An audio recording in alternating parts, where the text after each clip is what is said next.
টাকা নিয়ে যে খেলাটা চলে তার কিছু গোপন নিয়ম আছে, আর আজ আমরা সেই নিয়মগুলোই জানব যা আমাদের আর্থিক ভবিষ্যৎটাই হয়তো বদলে দিতে পারে। তাহলে শুরু করা যাক।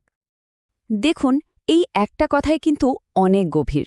টাকাকে যদি নিয়ন্ত্রণে রাখা যায় তাহলে সেটা আমাদের সেবা করবে, আর যদি না যায় তাহলে একসময় ওই টাকাই আমাদের প্রভু হয়ে বসবে।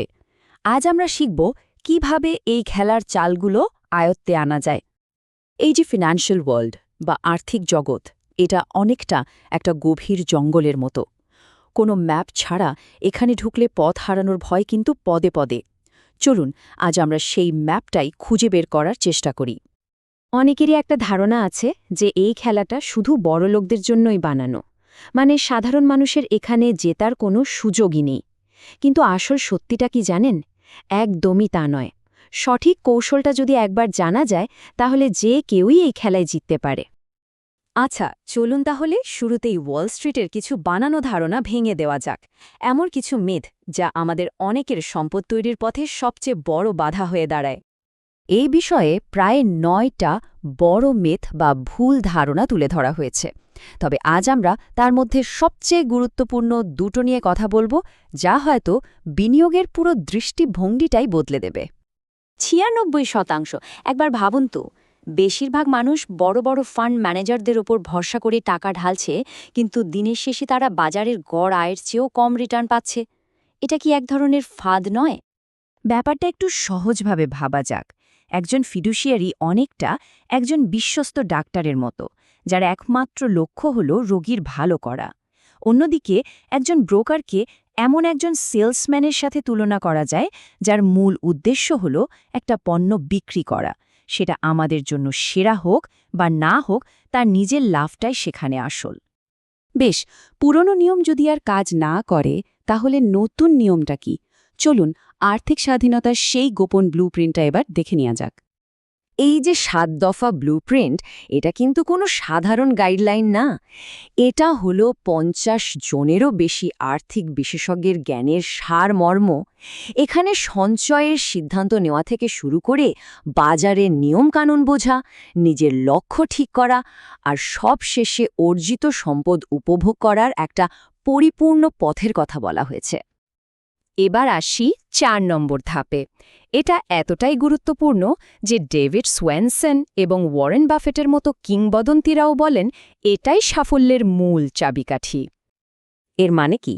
সোজা কথায়, সব ডিম এক ঝুড়িতে না রাখা, মানে বিনিয়োগগুলোকে কয়েকটা আলাদা ঝুড়িতে ভাগ করে রাখা। এতে একটা ঝুড়ি যদি দুর্ঘটনাক্রমে পড়েও যায়, বাকি ডিমগুলো কিন্তু সুরক্ষিত থাকবে। টনি রবিন্স বিষয়টাকে খুব সহজ করে দিয়েছেন। তিনি দুটো বাকেটের কথা বলেছেন।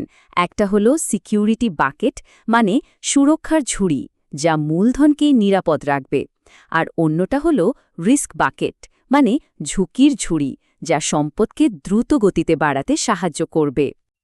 তো একজন বুদ্ধিমান বিনিয়োগকারী এই জ্ঞানকে বাস্তবে কিভাবে কাজে লাগান? চলুন এবার পরিচয় করা যাক বিলিয়নিয়ার রে ডালিওর বিখ্যাত অল সিজন স্ট্র্যাটেজির সাথে। এই কৌশলটা এমনভাবে বানানো যেন অর্থনৈতিক বাজারে যতই ঝড়ঝাপটা আসুক না কেন, বিনিয়োগ থাকবে প্রায় সুরক্ষিত।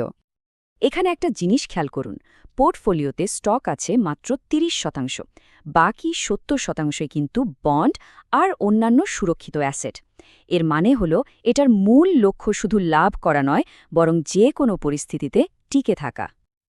আর এর ফলাফল, ইতিহাসে দেখা গিয়েছে এই কৌশল বাজারের বড় বড় পতনের সময়ও কিন্তু দারুণভাবে কাজ করেছে, মানে কম ঝুঁকিতেও তুলনামূলকভাবে ভালো রিটার্ন নিশ্চিত করতে পেরেছে। কিন্তু এই খেলার শেষটা শুধু টাকা জমানো নয়, এর পেছনের দর্শনটা কিন্তু আরও অনেক গভীর।